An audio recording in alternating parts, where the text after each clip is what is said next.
at age 26, you don't know how to separate the colors from the whites. That sounds kind of crazy, but like.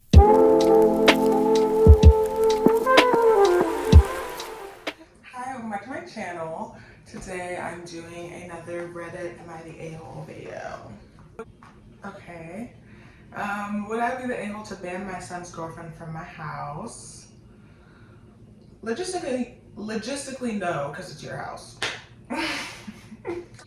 My 52-year-old female son, 22-year-old male, has started bringing his girlfriend over a little over a month ago. The first time we brought her over, I took it quite formally and cooked up a feast, but it soon became obvious that it's becoming a daily thing and not just a one-time thing. The first meeting, she came quite a bit late and the food was cold by the time she came, no pardons or anything, and when we were done, everyone helped to pack up, and we thought she would kind of get the notion, but since it was her first time here, we didn't say anything. As for desserts, I like to do this thing. Example, for cupcakes, I'll prepare the icing and everyone would gather and decorate their dessert. But she made it quite clear from the get-go she wasn't interested in it and stuff.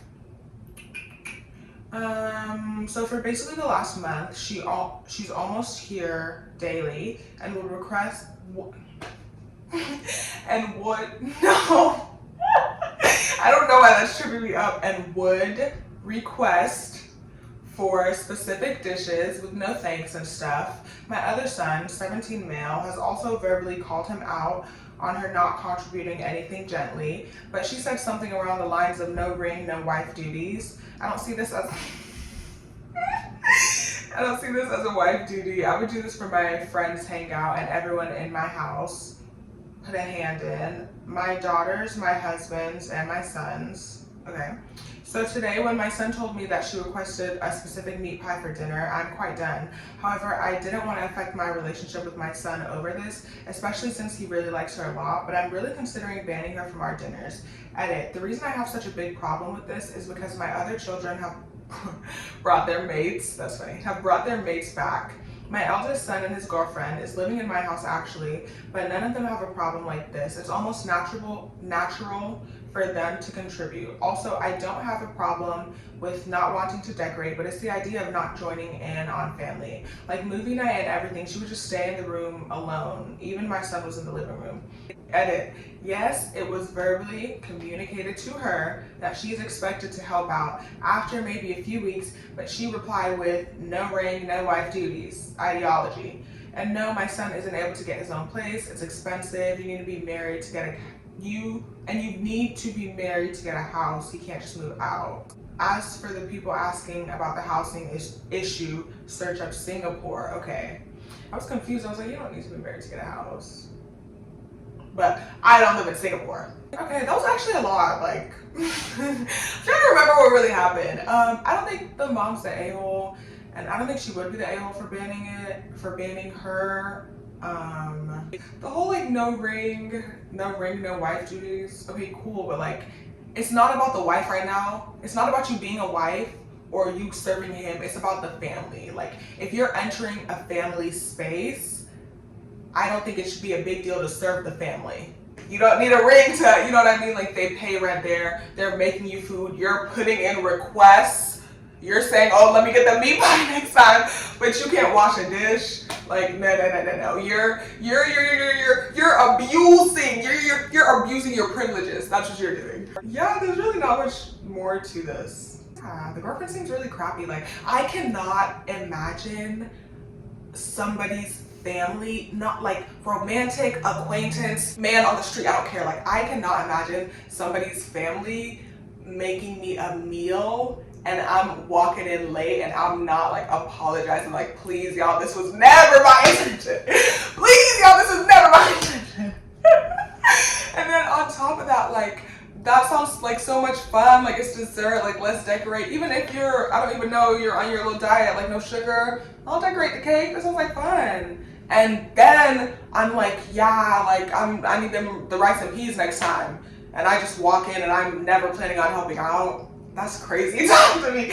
That's crazy talk to me. I would feel like a criminal in that house. I could not do that. So, am I the a-hole for telling my husband I'm done with his help around the house? What's tea? My husband, 34 male, and I, 31 female, have been together for 8 years and married for 5. We both work full time, so we've always split household chores, but here's the thing, his version of helping is a nightmare. For example, I'll ask him to help with the laundry, he'll agree, but instead of sorting things like delicates or checking pockets, he just throws everything into the washer on one setting. This has ruined clothes and stained things beyond repair. Same thing happens in the kitchen. He helps by making a mess while cooking, but he leaves everything piled up in the sink and somehow manages to to dirty every dish and pan. I've tried teaching him, suggesting easier ways, even leaving little checklists, but he always says he knows what he's doing and dismisses my advice. I end up spending double the time either fixing what he did or doing things over from scratch. And whenever I bring it up, he says he's trying his best or accuses me of being too picky and controlling. This came to my head recently when he helped me by cleaning up our living room right before my friends came over. I thought he'd done a great job until one of my friends found my birth control pills in the junk drawer because he decided to tidy up by throwing everything into random places. I was embarrassed, but when I told him, he just laughed it off. Like, you're actually playing with me right now. Like, you're really playing with me right now. Okay, so last night I told him I'm done with his help and would rather just do everything myself if he's not willing to do everything properly. He got upset, saying he's just trying to make things easier for me, and now I'm criticizing him for helping. Now he's barely speaking to me, and I feel conflicted. Obviously, the first thing I want to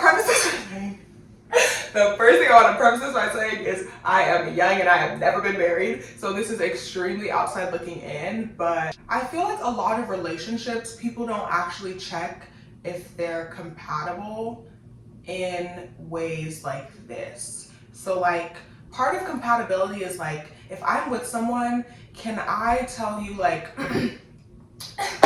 hold on.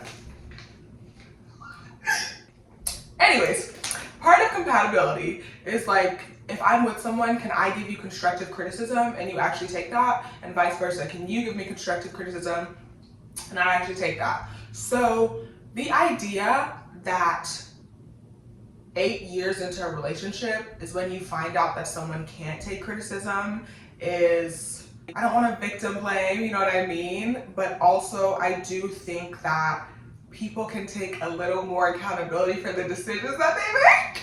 So obviously, like, if he was playing you for 7 years and every time you gave him criticism, he took it well, and then the 8th year, like, okay, why you dirtying up every dish? Like, what changed? Okay, I get that, but I don't understand how criticism starts at year 8. That's my confusion. Like, I feel like this just confuses me more than anything, and I don't understand how a 34-year-old man doesn't understand how to do household chores. Like, what is it? What's 34 minus 8?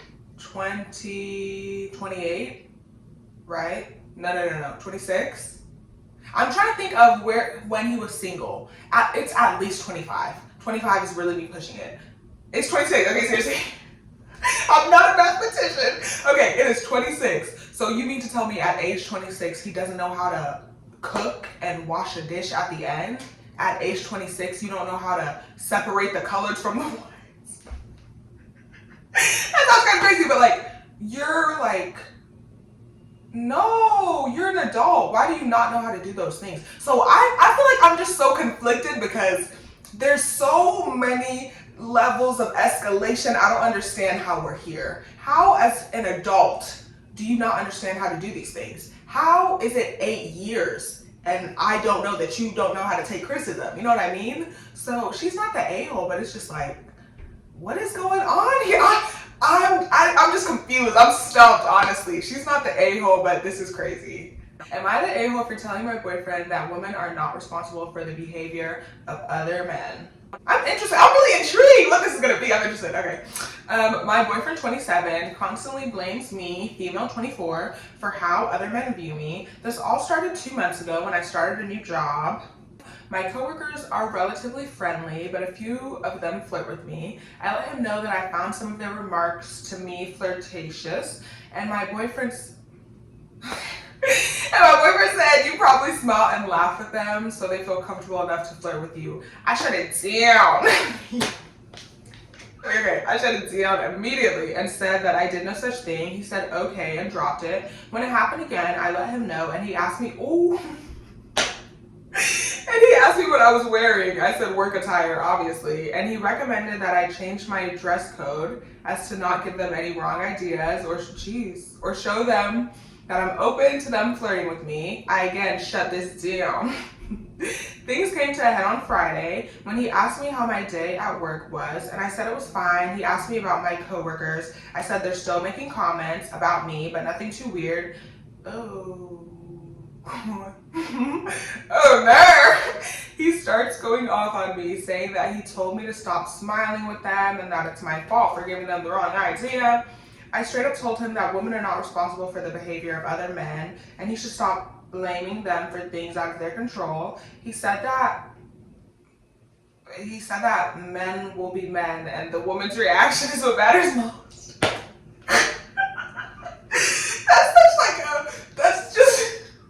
That's such a crazy response. Like, I'm trying to have a conversation with you. I'm trying to be like, no, like, it's not my fault. You're like, okay, well, men are men. I'm like, come on now, like, okay. He then told a couple of his friends what I said, and a few of them reached out to explain that I'm treating him like an a-hole for simply telling me how men are, and that I need to understand them more before continuing a relationship.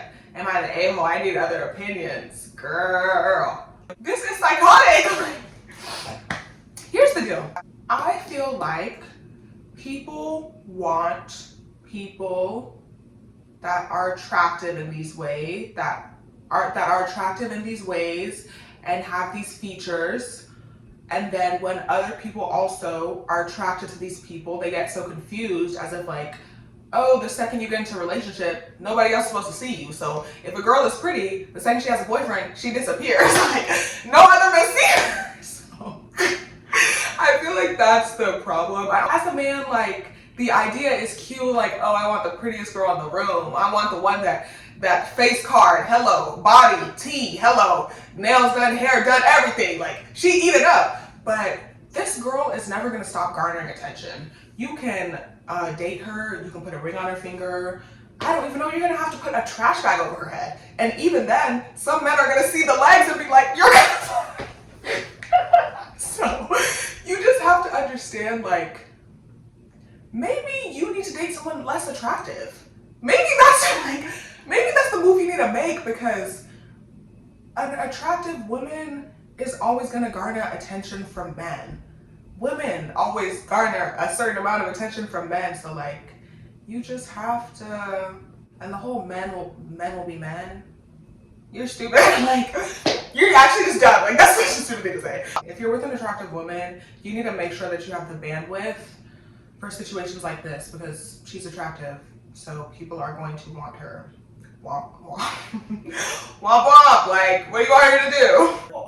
The concept, the whole men are men thing, like this idea that like men are some wild animals that once you let out the cage, like there's no stopping them, so you just have to be ready. Like, that's psychotic behavior. Men are men, men are people, and people have self-control, and people can exercise self-control. So men are men is never going to be an excuse, because you're a man, you're a person, I know you can control yourself. So I don't want to hear it. That's just stupid. And it's like, I feel like it does men a disservice to paint them as these like crazy things that have no control over themselves. So you just have to be ready because you know that man's gonna be off you. Like, no, like, self-control. It's a thing. We all can practice self-control, so life goes on. This one's pretty cut and dry, but it's just, that's kind of crazy. Am I the a-hole for canceling plans after being left stranded for hours while meeting a girl for the first time? No, like, y'all, my allergies, my God, my allergies. Okay, so I, 22 male, had plans to meet a girl, 21 female, that I'd met on Hinge a couple of months ago. She was in town for a wedding and had an extra day, so we decided to meet up. The plan was to meet around 3 p.m., grab some food, and then go clubbing later with both of our friends. Sounds like a movie. I'm so sorry, okay, seriously. 2 nights before, she asked if I could pick her and her friends up from where they were staying. It was like a movie. Okay, for real. Pick her friends up from where they were staying. Okay. I told her I'd already made excuses to my parents about not coming home that night. Jeez. And since my apartment was 90 minutes away, I thought we'd just go to the club together afterwards. She agreed, so I picked her up around 3 p.m. The date went fine initially. We drove around the city, then came back to the same place where I picked her up to grab some food. After eating, she asked her friend to come downstairs, and they wanted to buy... No. And they wanted to buy booze and pre-game. I suggested we just pre-game in my car since my friend had some alcohol, but they wanted to go upstairs to pre-game instead. I couldn't go up with them since it was a PG, no boys allowed. What does that mean? Primarily girl. So I just stayed in the car while they went inside to drink. They told me they'd meet me around 10 p.m. to head to the club. I ended up stranded outside for 3 hours with nothing to do, which was super frustrating. I went to my friend's place nearby to kill time, but I was still pretty pissed about the situation. At that point, I was really annoyed, feeling like I was just a chauffeur and that the plans were being completely disregarded. I had already made an excuse to leave a wedding I'd been at for 2 days to meet her, and now this. I thought about canceling on them later in the night and making them change their plans, but ultimately I just canceled the whole thing, texting her I was stuck with my cousins for a small get-together. They ended up going to the club without me. So am I the a-hole for canceling last minute, or should I have just gone along with it even though I felt like I was being treated badly? Alternatively, I could have staked it up back to them by canning the planning. What are you talking about? I think that last sentence is trying to say like I could have canceled later to ruin their plan too, because canning the plan. Canning the plan? Like, come on. Okay, I don't think he's the a-hole. I think dating's on. I think dating's a challenge. But also, this leads into a bigger thought process. I don't think dating is supposed to be that intense at first. Like, you had like a 5-hour plan with her. We're gonna do this and this and this and this. Let's breathe. Like, let's just do one thing, an hour, maybe an hour and a half, spicy, go back our separate ways, breathe. I had a good time, you had a good time. Reschedule, do something else. Like, this is too much. Like, from 3 p.m. to 10 that is a work shift. I just cannot imagine like hanging out with someone for that long initially. This is like a first, second date. I think this is the first time they're meeting in person. 7 hours? Oh my God. 7 hours? No, that can't slide. I cannot let that slide. No, he's not the a-hole, but the 7 hours is really just throwing me off. And the whole alternatively, I could have done it later to ruin their plans too. That's childish. And if you don't want something, if you don't want someone, go on with your day and move on. That's my thought. Okay, am I the a-hole for not forgiving my sister for this? Okay, I would delve right into the situation at hand, but to understand it, you will need some context. Many years ago, when I was a few weeks shy of being 10, my sister ended up twisting her knee. For some reason, I found this funny and continually teased her about this. Eventually, I stopped, but I still made jokes about it from time to time until I was 11. Just a few days ago, I ended up twisting my knee. It was painful, and I was stuck on the floor of the house for a solid 10 minutes, not being able to do anything. I would have asked my mother to help me, but she was in the shower. So I call out for my sister, who walks up to me and proceeds to laugh in my face. She just continually teases me until she goes back to her room, leaving me there unable to walk or move at all, really. Eventually, I was able to get up, but only after 30 minutes. Am I still the a-hole here? I don't think you're the a-hole. I just think, like, thou shalt not lie. Thou shalt not cheat. Karma's up, you know. Anyways. I just feel like they're still living together, so I'm gonna guess they're later teens, so I'm confused. I would have an attitude about it for a little bit. I would forgive them eventually, but now I am gonna have an attitude for a day, a week, whatever I need. It's not that serious. You laugh, she laugh, y'all even laugh. You guys should just dab each other up and laugh together. One final laugh. But no, the sister definitely was wrong for not even getting help. Like, you could laugh, but also call 911. Or you can laugh, but you could also get help. So the sister definitely is wrong for not helping you. But, like, you cannot genuinely be like, I will never forgive you for this, when you did the same thing but worse. So life has got to go on. I'm sorry. Okay, that's all. Thanks for watching.